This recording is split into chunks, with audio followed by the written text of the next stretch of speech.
ओम बृहस्पते नमः। पुराने समय की बात है। एक नगर में एक निर्धन ब्राह्मण रहता था।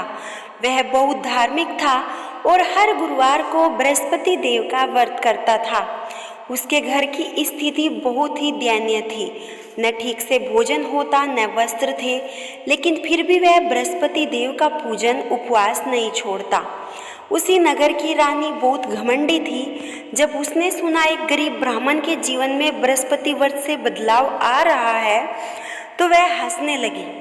रानी ने ब्राह्मण को बुलाया और कहा, तुम्हारा यह व्रत किस काम का? इससे क्या मिलेगा? ब्राह्मण ने शांत भाव से उत्तर दिया, महारानी, यह व्रत मन, वाणी और जीवन को शुद्ध करता है। इससे श्रद्धा हो तो सब कुछ संभव है।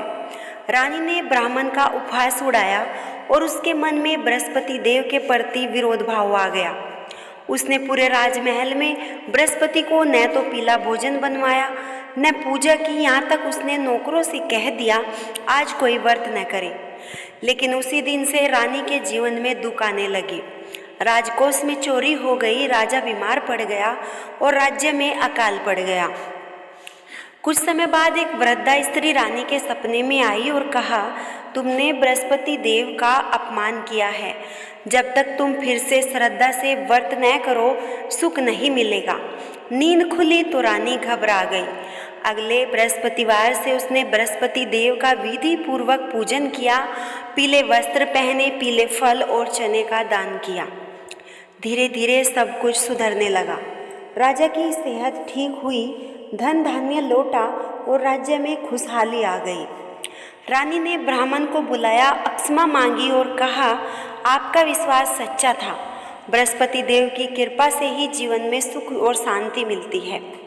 बृहस्पति व्रत की विधि करते हैं। हर गुरुवार स्नान के बाद भगवान विष्णु और बृहस्पति देव की पूजा करें। पीले वस्त्र, पीले फूल, चने की दाल और केले का भोग चढ़ाएं। व्रत रखें, केवल एक समय पीला भोजन लें।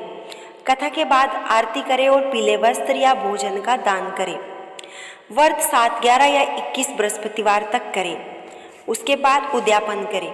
बृहस्पति देव की आरती। जय जय बृहस्पति देव, दीनन के सहारे, कृपा करो भगवन, तुम बिन कौन हमारे। पीताम्बर शरीर कर में, पुष्ट कर धारी, सुख संपत्ति दो भगवन, करो जीवन समारी।